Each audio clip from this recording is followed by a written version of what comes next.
Welcome everyone. This is Rebecca Jane Warrington. Thank you for inviting me to speak today. Just to give you a heads up about the screen in case you just came in bored and you can't see the full me, just go and pin me, my picture, and then you'll just get me. So yeah, thank you so much. This is really quite exciting, and I don't know if people recognize me. Some of you might. I have been running talks at Sky for I think it's 7 years now. I've been running well-being courses, sessions, and also some mindfulness and mental health. So for some mental health awareness weeks and days. A little bit about me is I'm a psychotherapist. I have been in the field for 30 years now, which is, I really am kind of like, wow, 30 years already. I also write. I'm a writer for a publisher called Medium, and I write weekly, and primarily about mental health issues, and mindfulness. It's about getting people, I write stories so that people, they're a little bit like fables, so that you learn a lesson through the story. And so I've been doing that for probably, I have about close to 400 pieces I've written. But I'm also a yoga and mindfulness teacher. So, and some yoga classes I actually teach at Sky as well. So I have I teach yoga classes. So when I started out as a psychotherapist years and years ago, it was very traditional type of therapy. Talk therapy, going back in people's past. And if you could turn off the microphone. Thank you. Good. And I decided that over the years and years of working as a therapist, I found that there was something more beyond talking and doing the traditional type of therapy. That is fantastic. So I got involved in yoga and mindfulness, and that started, I became very involved in that probably about 15, 20 years ago. So that's what I'm going to be talking about today. It's bringing in a mindfulness approach to coping with stress. So that's what this is all about, the combination of coping with stress, especially now more than ever, because we're faced with probably one of the hardest moments in most of our life experiences. And then also about how you treat yourself during these times of crisis. It's amazing how when we're in the middle of something pretty big, how all of a sudden we're not even conscious we're doing it, but we're being really, really hard on ourselves. We don't have the patience and the tolerance. You probably don't have that much patience and tolerance with our children and our families and our spouses and our partners either, but especially with ourselves. We expect so much from ourselves, and it's very much a cultural thing as well. So what we're going to be doing throughout this talk is I'm going to be giving you some neuroscience, a little bit of very basic neuroscience. We'll be talking about the evolution, what happened with us through the evolutionary perspective. And we're going to be doing some experiential types of exercises. So you're not just going to just sit and have to listen to me talk, which would be, I think, would be a little bit too much. But I'll give you some skills to help you cope in difficult times. And yes, this time is difficult, but we're going to always have times that we're going to have to face. And even little tiny changes in our lives that don't seem so significant. These are skills you can carry with you throughout your life. So what I want to, before I actually get into the talk in more depth, I wanted us to take a moment and do a breathing exercise. And what I'd like you to do is sit tall in your seat. You can lean back. Your feet, hopefully you can plant them on the ground comfortably, or scoot yourself a little bit further up. Keep your legs separate, so not crossed. The reason for this is to breathe, we need to kind of have an even synchronicity between two sides of our bodies. And I want us to take one hand on our chest and one hand on our bellies.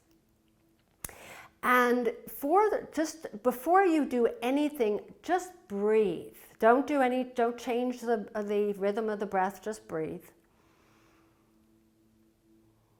Just for the next few moments.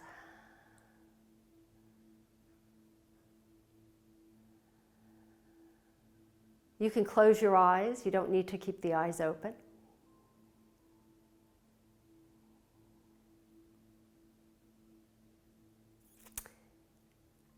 And now you can take your hands off your chest and place it back on your thighs. The question I'm going to ask you now, of course you're not able to answer me, as I normally in live classes I can get answers back. Where were you breathing? What was moving more? Was it your hand? Was it was it your chest? Was it your belly? Was it both? If you have to recheck, you can check again. So what that tells us is if your chest is the one, if the hand on your chest is the one that's moving more, that means you're chest breathing. Yes, you don't have to be a brilliant scientist or a real smart person to understand that. And then of course belly breathing is if your hand is moving in your belly more than your chest. So why I had you do that is because the very first step to the first skill to getting ourselves in a state of calm when we're in the middle of something big or something small, a fight with your kids, is our breathing, is learning to identify how we're actually feeling through the breath. So if you're breathing up here in the chest, that's telling you, okay, I need to take a pause. I need to step away. I need to take a few deep breaths before I say or react. If you're doing the belly breathing, then most likely you're relaxed enough. But what happens is most of us, I would say most of us, I'm throwing out a percentage which I'm not even sure is correct, but let's say 95% of us spend the day breathing into our chest without being aware of it. It's automatic, and you're breathing into your chest because how we live our lives. We're constantly answering emails. We have somebody distracting us. You know, obviously, if we're living at home, you might have pets or family interrupting you. You have your phone signals coming on, you know, little notifications. So all throughout the day, you're finding yourself breathing into the chest. And also when you're leaning over a device all day, you cannot do anything but chest breathe because you don't have the space to do diaphragmatic breathing, because even if you're slightly leaning forward, you're doing this, you're doing your chest, you're breathing into your chest. The reason for this, you'll understand this later. We're going to put that, I'll give you just before we move on from that, is when we're breathing, doing belly breathing, when we're more relaxed, doing actually both the chest and the belly together, that helps us stay in the moment. And it also relaxes our nervous system, takes us out of this stress response, the fight or flight response. And that we're going to revisit in the latter part of our talk. But I wanted us to kind of get a sense. And also it helps us to kind of give us a moment where we can just, I'm okay, I'm going to now listen. I'm in the moment. I can listen to what Rebecca's talking about. Okay. And it's good for me because then I can relax. So that's the beginning part of learning how to relax our nervous system. So I'm going to start, we're going to talk about the brain in just a moment. I want to start with a story, a very, very short story. It's a Native American story, so American Indian story that it became very popular right after 9/11. And it's a story about a grandfather, a Native American grandfather, who was talking to his grandson. And his grandson was asking, why is there so much cruelty and violence in the world?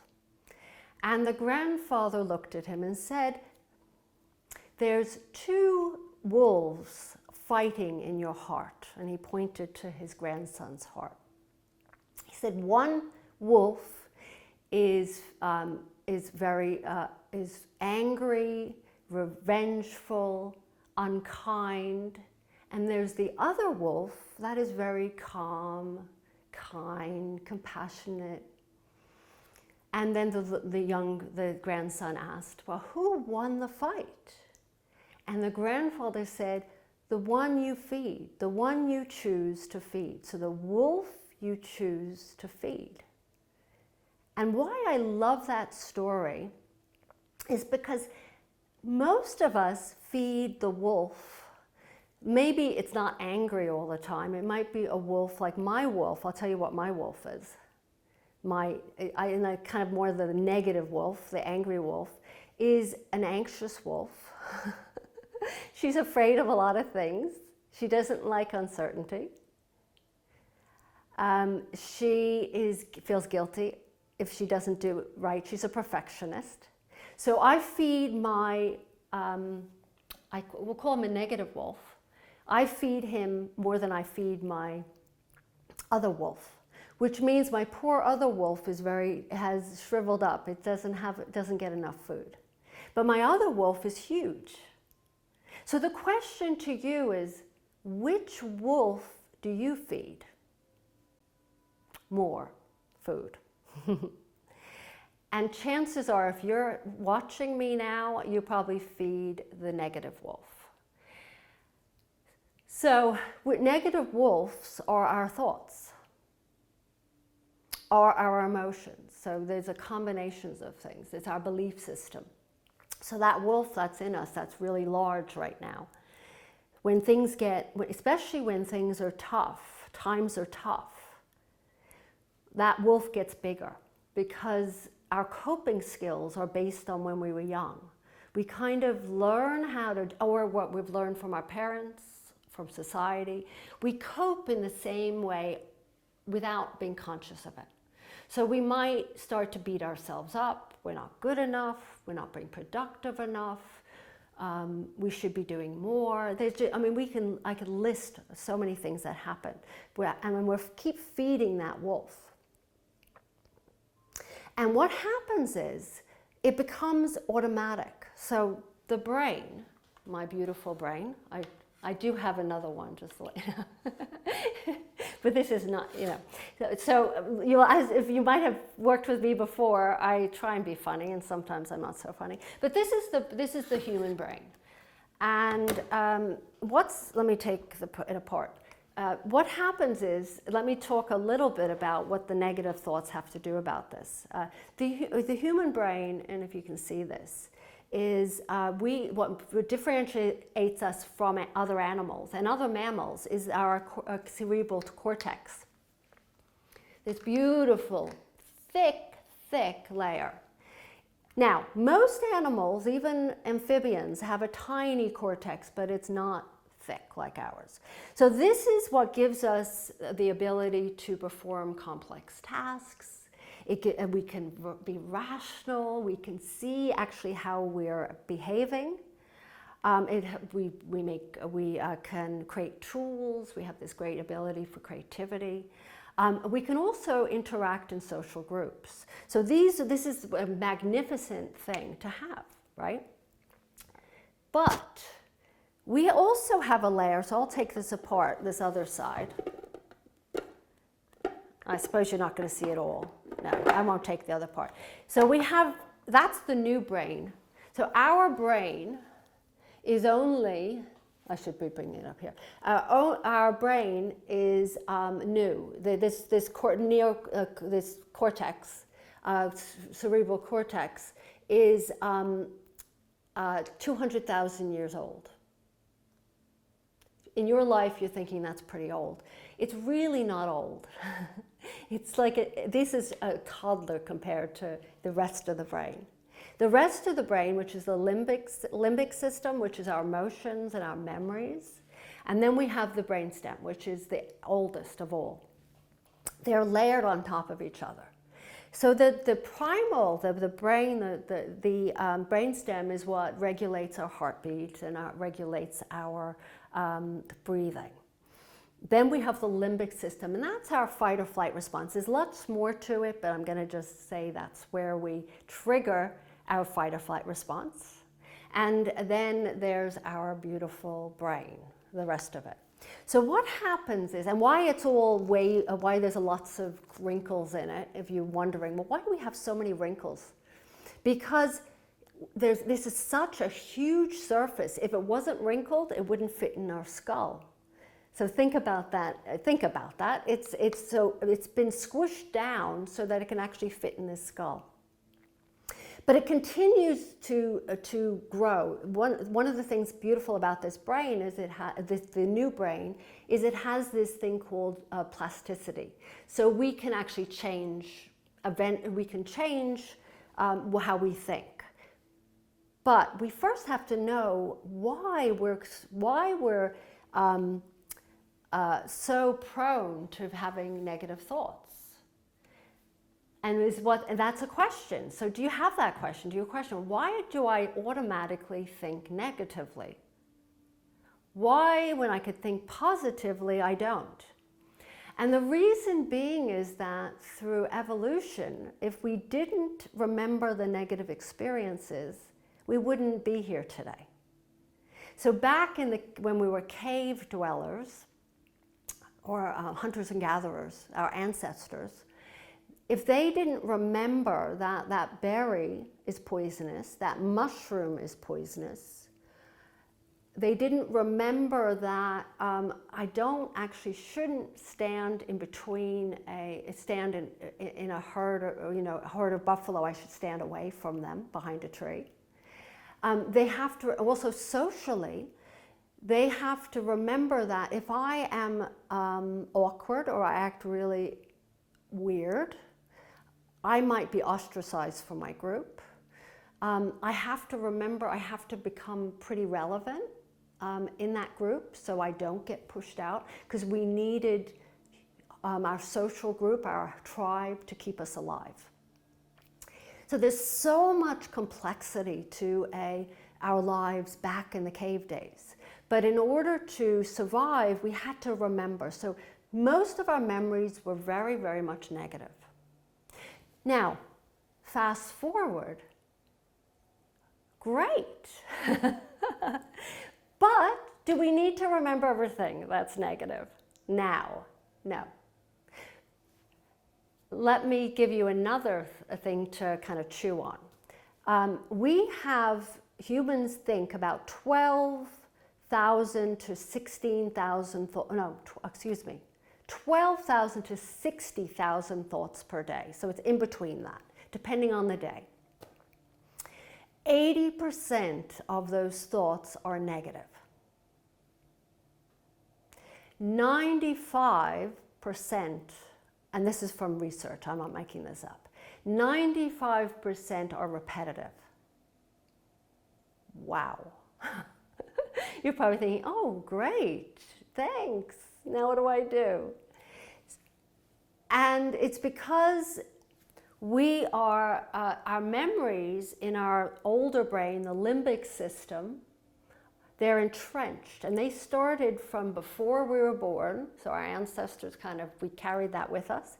But the majority of that negative wolf, the negative thoughts, came from when we were little and worked probably up to about 7. The majority of our negative thinking, or thinking, let's say, not even negative, just thoughts that are entrenched in our brain are from when we were 7 and younger. So if somebody called you ugly, you're 30 years old and you're going, oh, am I ugly? Or someone looks at you funny. This is an automatic reaction and a response, and you emotionally get caught up in it. So that's pretty amazing when you think about it, how our negative thoughts, how prevalent they are. And what we need to understand is, the first step is understanding it's not your fault. And I think that to me, when I started learning about this, I thought, wow, so this is not my fault that I have these negative thoughts, that I immediately gravitate toward negative thinking. So that was a relief. But I thought to myself, well, I don't want these negative thoughts. I don't want to react to things like I'm a toddler again, or I don't want to act like a little child when somebody says something to me, or rejects me, or criticizes me. And it doesn't feel good at my age. I don't need those things anymore. So that's when I started saying we have to do something different. So, and then to step back a little bit, I'm going to take you we're going to continue talking about the negative thinking for a moment. That negative, the automatically going to remembering negative experiences, it's called negative bias. I don't know if you've heard of that. It's a term used in psychology. And what that means is that we'll immediately, you could have a list of positive things, but you're going to remember that one negative. And I'm going to give you an example that I think all of us can relate to, is that when you have your yearly appraisal, I don't know if I'm using the term right for this country, because I haven't had one in this country, but so you're having your yearly appraisal for work, and you're sitting down and there's a list of, they're going over all they're complimenting you left and right. Look at you, you're so good, you're so organized, you're working hard, all these wonderful things. And your brain is blowing up and you're like, hey, yeah, I'm really great. And then there's this one last comment. But, with the but, we would like you to improve on your, I don't know, to speak more in group or talk less. I don't know. I'm just throwing out an example. Tell me what you remember at the end of that. When you walk out of that door, do you remember the 10 wonderful things that just was said? Or do you remember that and it doesn't even have to be last, but usually you always get the things you need to improve at the end. You remember that. So that's an example of negative bias. We remember the negative, and that's because it immediately triggers this memory from childhood or from our ancestors. Uh-oh, you're in trouble. This person doesn't like you. You've just been criticized. I need to stay safe. And you go into this weird place that isn't really rational because you've just been told you're really good at what you do. But that's what we do. And so that's the wolf. We're going back to the metaphor of the wolf. The wolf, the negative wolf, is that wolf that we keep feeding,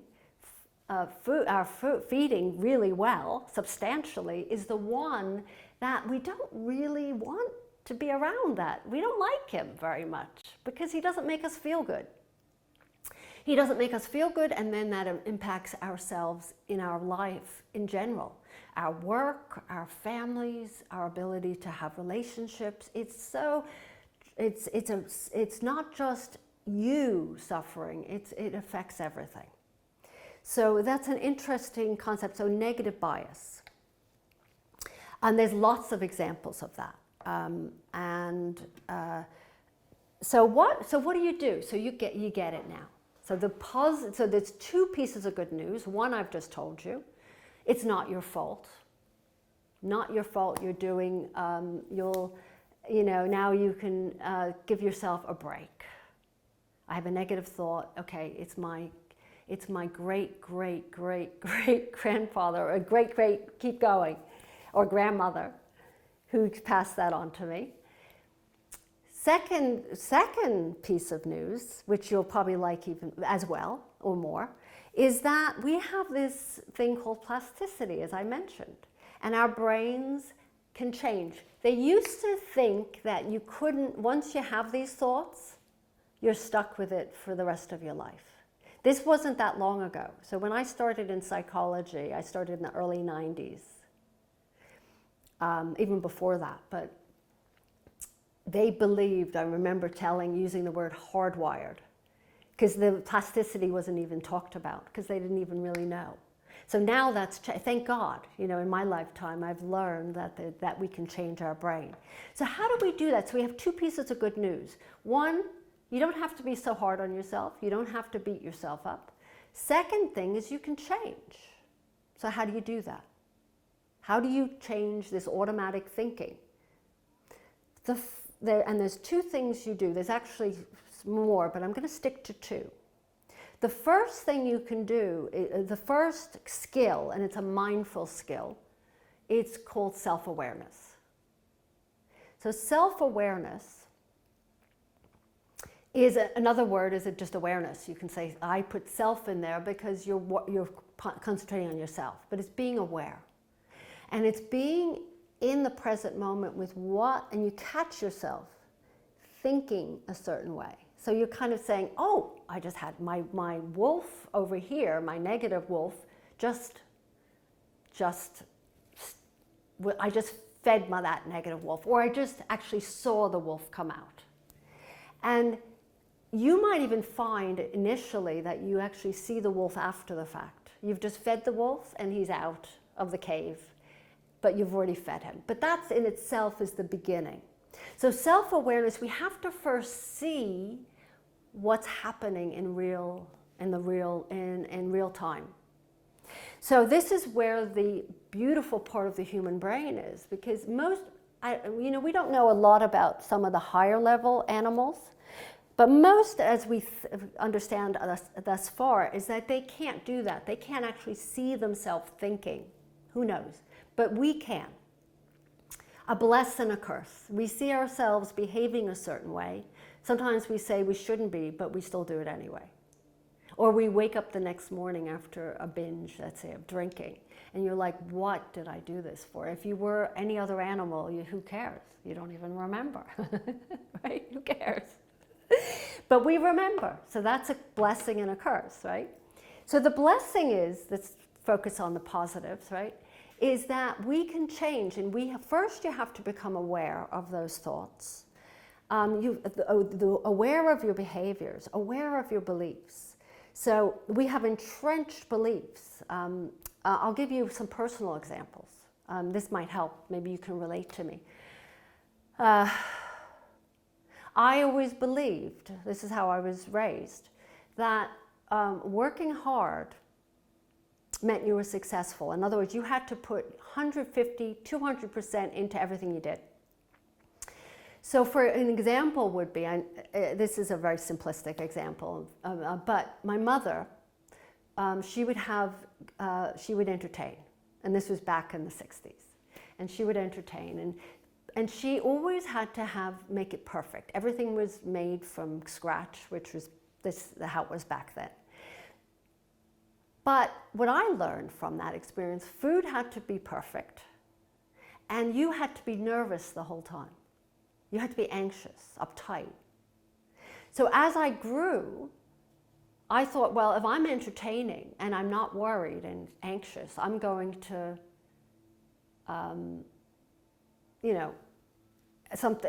then I'm not really entertaining. It's not going to be a success. So, and if my food is not from scratch, let's say I buy a cake, which it's better for me to buy a cake than actually make one because my cakes aren't that great. All of a sudden, so this is an example, and I've carried this with me through my life. And these are, or someone says something to you, you're fat, you're going through a chubby stage, or whatever. How many times have you carried that with you? And that criticism, now you can't cope with any criticism. Anybody says anything about how you look, even if it's good, even if I love your hair. Oh no, not my hair. I haven't even cut it lately. So these are examples of feeding that negative wolf. And it comes from what we carry with us throughout our lives. And it's so entrenched in these these ridges in our brain and automatic that we're not even aware of it. So the first step is we become aware. We focus on them. We notice, ooh, there I am. And by doing that just once, that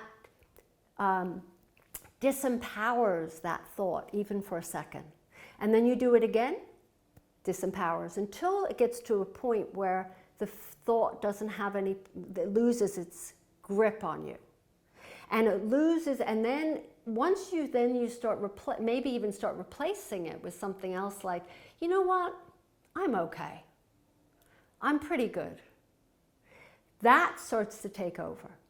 So what we're doing, the same way we've created neural pathways of negative thinking, so that they're so entrenched in our brain, we've also, that wasn't hard to do, because when you're young, it's very easy, because emotions, when you're little, when your brain is developing, emotions will, if anything that's emotionally charged will be remembered. As we get older, when we get to be a teenager and above, we have to use repetition to change the neural pathways. When we're children, it's more automatic. It's just survival reasons, that's the only reason. So now we have to work harder at it. Just like learning a language, children learn languages really quickly. Same thing, we're relearning how to think in a different way. Yes, repetition, but you know what? It's worth it. So what I'm going to, so self-awareness, and the second thing, and you're wondering, what was the second thing? Second thing, self-compassion. So self-awareness, become more aware. Self-compassion, being kind to yourself. Being understanding, knowing first, I'm my cave dweller grandparents from multiple generations. Actually, I have it from them. They've passed it on. But also, you know what? I'm okay. I'm enough. So when I entertain now, I don't get frazzled. I'm thinking, you know what? I'm going to do the best I can, and I'm going to enjoy my entertaining, or I stopped entertaining altogether. So that was the other option. So what I wanted to do, so there's two things: self-compassion, and that's what the thread has been this whole month, is self-compassion. That's a hard one, because if you have this negative bias, you're going to think, well, I'm going to need to constantly improve myself to become more successful, to be a better person, to be a better parent, to be a better partner. Every time you say that, you've fed that negative wolf. So what I've learned, one of I call them mantras or affirmations, is what I do is I now use affirmations, because my unkind wolf to myself does say I'm not enough. I need to do more. And so now what I do is I say I'm enough. I'm enough. And when I first started using that, I thought, how do I say I'm enough? I don't even believe it. It was so unusual for me to say that. It was like, is that me saying that, or is that? But my little teeny shriveled wolf that hasn't been fed said, excuse me, he's whispering into my ear, I'm enough, you're enough, you're enough, you're enough. So what I'm doing is I'm working at feeding giving my kinder, calmer, gentler wolf food, and not feeding that other wolf. And if that sticks in your head as rather than the brain, or if that's that visualization of the two wolves fighting in your heart, will help you to keep asking yourself, who am I feeding? So what we're going to do is we're going to go back to the breathing exercises I promised. I didn't forget. And the question back at the very beginning was, well, where are you breathing? So we kind of have an idea that The calmer, gentler wolf will breathe, do belly breathing, and the other wolf is very much in the a chest breather. So what we're going to do now is I'm going to teach you a relaxation exercise. A relaxation, but it also will help you stay present so you can learn how to become more self-aware. In order to become self-aware, we have to be in the present moment. So let's get comfortable. Again, find that seat. I have actually, you don't see my feet, but I have my foot on a blanket because I wouldn't be able to sit like this, as a way to just rest my feet. So they're on the ground. So we're going to take a moment. Your hands, if you want, you can place your hand on your stomach, or let them rest on your thighs. Either the eyes close or you look to the ground with a soft gaze. And we're going to take a few moments to breathe in and out before we even do the counting. So just let the eyes close, and I want you to notice now where the breathing is, you don't even have to put your hand on the chest, but where is your breathing at this moment?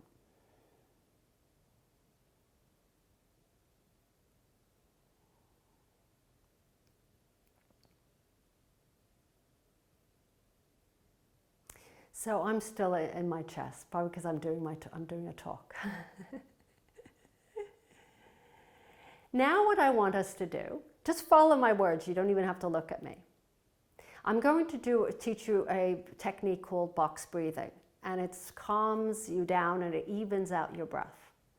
And it's, before you start, it's an inhale through the nose to 4, and then you're going to pause for a second, so it's going to be a kind of a mini box. I'm not going to have you pause for 4 counts. And then I'm going to have you exhale for 4 counts, exhaling through the mouth or through the nose, whatever works for you.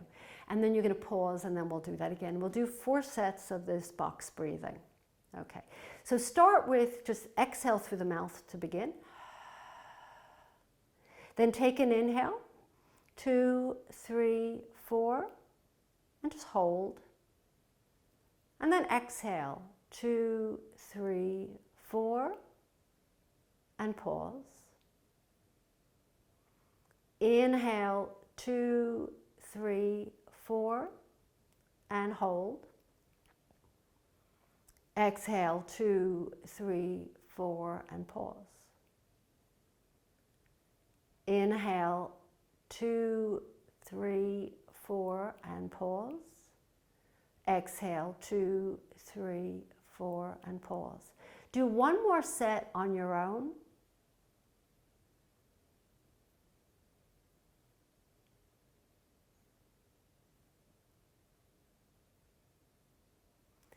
And without even opening the eyes,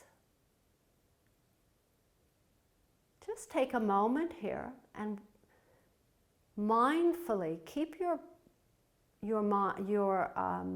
attention on the breath, on your body.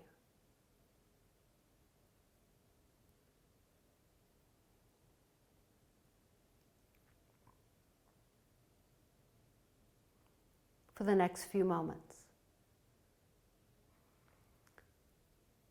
So the breath, watch the breath as it comes in and out, and you can watch it through the movement of whatever the breath is moving, of your tummy or your chest, or both.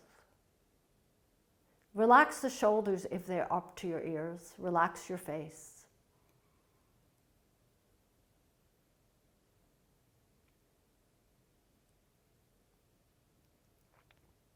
And if your mind does wander off, which it will, remember that it will, it's how it works, just gently bring it back in and bring your attention back to the breath.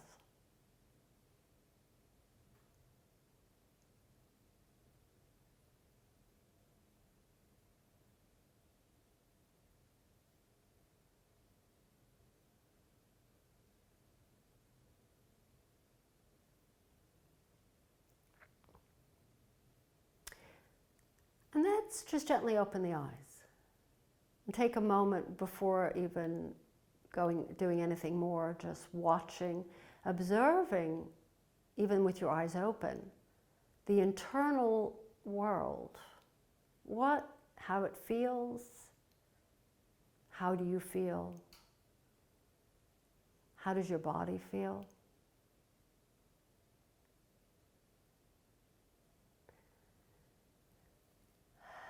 I feel pretty calm. So what you've just done, you've calmed the nervous system by breathing deeper, because when you consciously breathe, when you breathe by watching with awareness, you immediately breathe deeper. You do diaphragmatic breathing. And you're in the present moment. When you watch your breath, it's very hard, you can't think when you're fully attentive to your breath. So you're in the present moment. This is what is the first step to changing those negative thoughts and to stop feeding that wolf. The other wolf was just fed, the kinder, gentler, loving wolf. By you breathing and taking a pause, and you're feeling more calm, so you've just given that some extra food. It takes a minute, 5 minutes. You could do this once a day. You can do it the breathing technique, the box breathing, 4 times a day. Find a place to help you calm your nervous system down. So you're starting the process of learning how to bring your brain that goes off in all directions, and bringing it right, especially to the negative bias, remember, to the negative things. You bring it right into the moment where there's no negative bias. You don't have negative bias, no anxiety or stress when you're in the present moment. We're not going to live like that every second. There's no, if that's your expectation, no. It's not reality. But it's a beginning point. So the second part is self-compassion. And it's very simple, but it's hard to do, is that you pick a phrase or words, and you might have maybe 2 or 3 phrases or words that are kind. So I shared with you, I am enough for me. Sometimes I'm okay. I'm not sure about that for me, or I'm doing the best I can.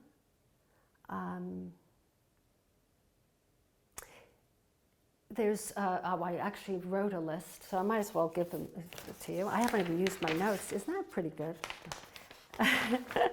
I write all these notes and I don't use it. Okay, I'll give you some more. I am patient. I am worthy. I am love. I am special. I accept myself as I am.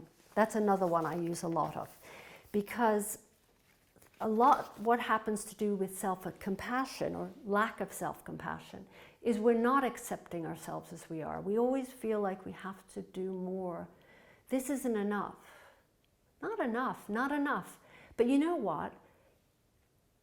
There's nothing wrong with growing and self-improvement to a point, but I think what happens is we actually grow and change in a positive way. We feed that other wolf by starting with where you're at now. So for instance, if I'm anxious, I now start with, I'm anxious. I'm anxious. I'm not trying to push it away, resist it. No, I'm not anxious, pretend I'm not. The whole idea of being honest. I'm honest with myself, I'm anxious. I'm perfectionistic. I'm doing this, my hands are sweaty. So these where we start with. And then from there, you can grow and change. But if you're not honest and you're not starting from feeding that kind wolf, that honest wolf, you're going to never get there. You'll never be good enough, because you're not. You're never good enough. So these phrases make a huge difference. Trust me, I am the worst when it comes to being hard on myself. I'm not very good at blaming others, and some people are good at that. There's some leaders that are really good at that. We know a few, right? But I'm not good at that. I wish I was in a way, because I always blame myself. If something goes wrong, my mother always said, look at yourself. And that was a great gift, but there was also a curse, because I always look at myself. It's about being kind. And that's where, and so what I do in terms of meditation for that is I will do the breathing, but I will add the phrase or the word. So I am enough as I exhale. I accept myself as I am. I accept myself as I am. Or I just say the words, and I have it on my computer. So those are some examples.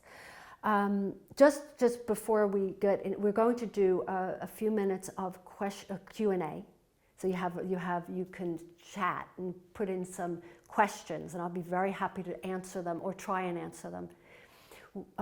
But I wanted to just mention just quickly just about the self-compassion again. One of the things that really, one of my students, and I do run mindfulness classes, as she came back to me and said, what you had told me the other day really helped me. And what I told her was that when we put those negative words into our body, I'm not enough, I need to improve, I'm a loser, I'm this and that, you're putting actually poison in your body.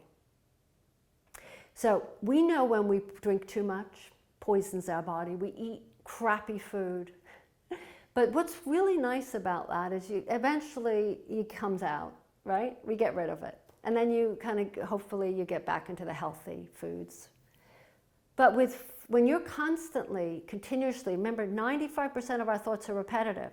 If that, and 80% are negative. If all that goes in your body all the time, what do you think that you're poisoning the body with all these negative words?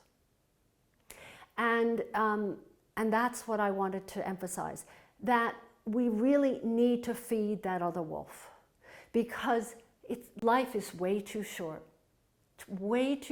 to be unkind.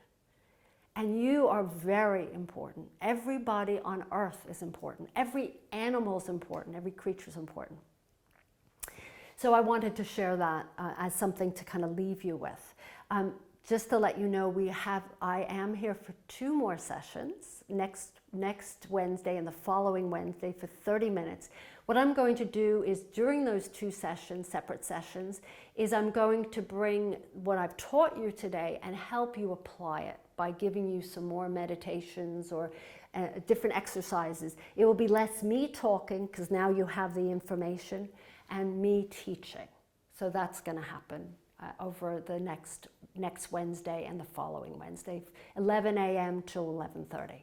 And just to let you know, I've recorded this, so you can have it. I think I told you that already, but anyway.